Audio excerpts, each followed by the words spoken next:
जय भीम साथियों, आज आपको एक कहानी से रूबरू कराऊंगा, एक सच्ची कहानी से रूबरू कराऊंगा। बाबा साहेब की एक सच्ची कहानी जिसको सुनकर आप सोचने पे मजबूर हो जाएंगे कि किसी व्यक्ति के अंदर इतना दिमाग कैसे हो सकता है, किसी महापुरुष के अंदर इतना दिमाग कैसे हो सकता है। मैं चाहूंगा आप इस वीडियो को पूरा देखें।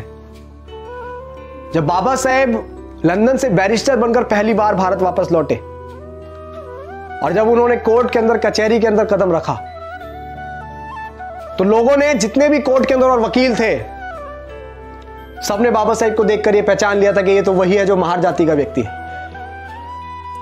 और ये आज काला कोट पहनकर हमारे कचहरी के अंदर आ गया है।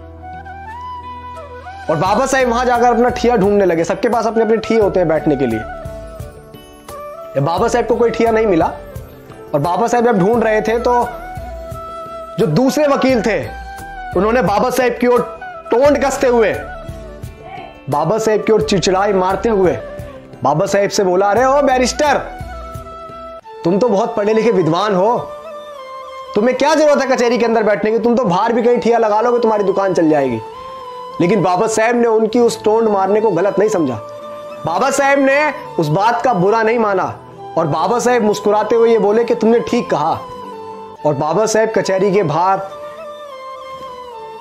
एक जगह जाकर अपना ठिया बाबा साहब ने जमाया, साफ सफाई करके बाबा साहब वहां बैठ गए।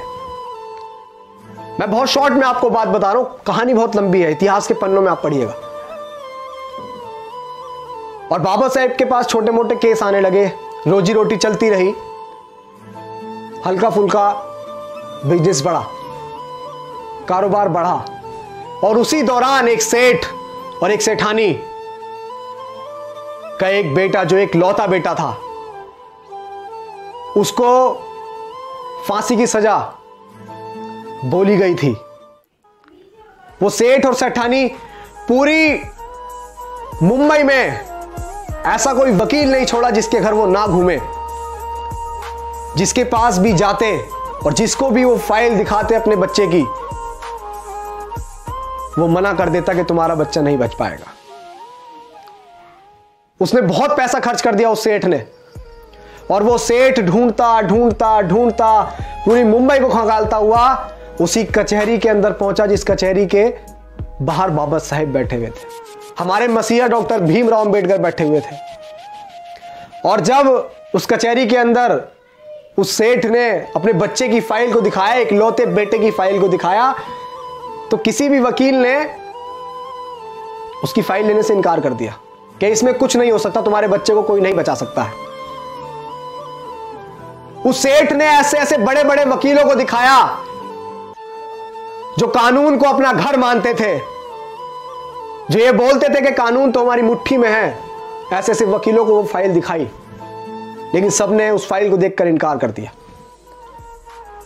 और उस कचहरी के अंदर जो वकील बैठे हुए थे, कुछ वकीलों ने फिर से बाबा साहेब के ऊपर टोंट कसते हुए बोला कि अरे सेठ, तुम्हारा केस तो वो लड़ेगा, वो जो बाहर बैठा हुआ है, वो महार जाति का व्यक्ति, वो बहुत विद्वान है, वो पढ़ लिख कर आया है। वो बाबा साहेब पर टोंट कस रहे थे, हमारे मसीहा पर टोंट कस रहे थे।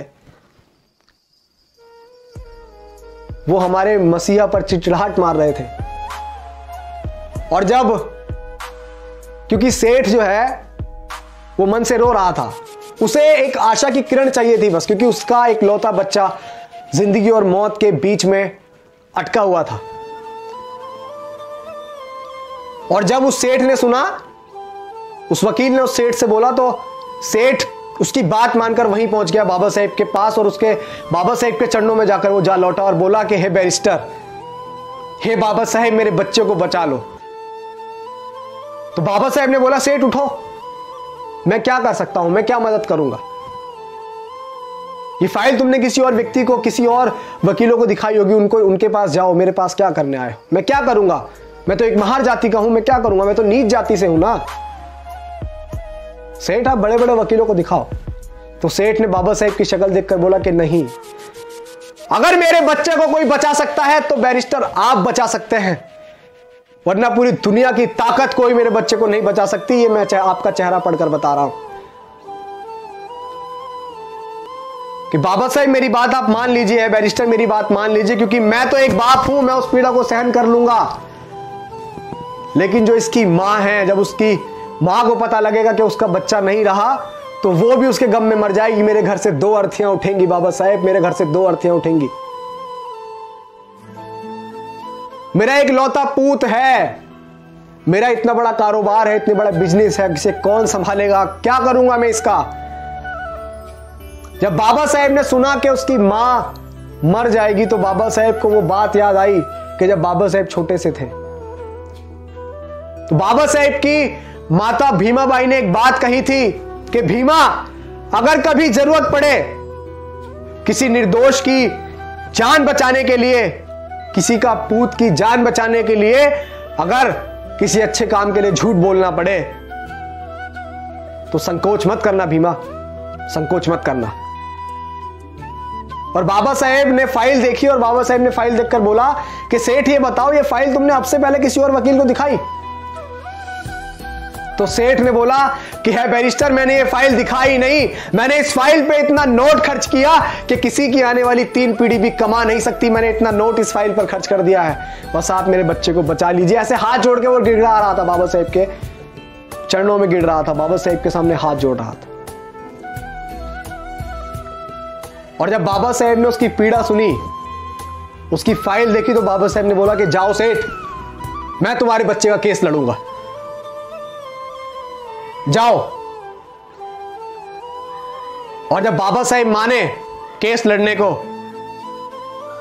तो वो सेठ बहुत खुश हुआ और उसने बोला कि मुझे यकीन है बाबा साहेब कि मेरा बच्चा अब बच जाएगा। जिंदगी और मौत में मात्र 10 दिन का फासला था, फांसी को 10 दिन बचे थे। कचहरी लगी, अदालत लगी, कोर्ट लगा। आप सुनिएगा बड़े ध्यान से कि किसी व्यक्ति में इतना दिमाग कैसे हो सकता है। हम क्यों बोलते हैं कि हमारे जो मसीहा, हमारे रहबर बाबा साहेब डॉक्टर भीमराव अंबेडकर जैसा दुनिया में और कोई नहीं हो सकता। ऐसे ही नहीं बोलते हम ये बात इसीलिए बोलते हैं क्योंकि उन्होंने ऐसा करके दिखाया। उनके दिमाग की बड़े बड़े लोग दाद दिया करते थे, किसी व्यक्ति के अंदर दिमाग कैसे हो सकता है। कोर्ट लगा, कचहरी लगी, कोर्ट के अंदर तो दोनों पक्षों के वकील आए। जब बात बोली गई तो जज ने बोला कि अंबेडकर तुम कुछ दलील देना चाहोगे? तो बाबा साहेब ने बोला कि नहीं जज साहब, अपना फैसला सुनाइए आप, मैं कुछ नहीं कहूंगा। आप सोच रहे हैं, अब वो सेठ बड़े संकोच में था कि ये इसने तो बोला था कि मैं तुम्हारे बच्चे को बचा लूंगा और ये कोर्ट में कोई दलील भी नहीं दे रहा है। तो बाबा साहेब ने बोल दिया कि जज साहब आप फैसला सुनाओ। और वो सेठ अपने मन में कह रहा था कि अंबेडकर तुमने हमारे साथ अच्छा नहीं करा है बैरिस्टर, मैं बड़े आस के साथ तुम्हारे पास फाइल लेकर आया था, मैं तुम्हारे चेहरे को देखकर कह रहा था कि तुम मेरे बच्चे को बचा लोगे। और जब फांसी की सजा जज ने सुना दी और जब उसको लेकर गए, सुनिएगा बड़े गौर से और इस वीडियो को ज्यादा से ज्यादा शेयर भी कीजिएगा, जब उस लड़के को फांसी की ओर लेके गए और उसके गले में फंदा डाला ही था, तो बाबा साहब ने बोला बस जज साहब बस, आपने फांसी की सजा दी थी, आपने मौत नहीं दी थी। आप देखिए बाबा साहब का दिमाग। और उसी दिन से यह कार्रवाई चली जाती है कि सजाए मौत, अगर किसी को मौत की सजा देनी होती है तो सजाए मौत कहा जाता है, यह नहीं कहा जाता कि सिर्फ फांसी की सजा। बाबा साहब ने कहा कि बस जज साहब, आपने फांसी की सजा दी थी, आपने मौत नहीं दी थी। और यह दिमाग देखकर बड़े से बड़े बैरिस्टर, बड़े से बड़े जो लोग बाबा साहब पे टोंट कसते थे, जो हमारे मसीहा को नीच अछूत बताते थे, जो महर जाति का बताते थे, वो लोग चुप हो गए।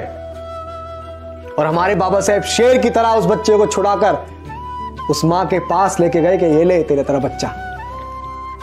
और बाबा साहब ने उस निर्दोष की जान बचाई। ऐसे थे हमारे मसीहा।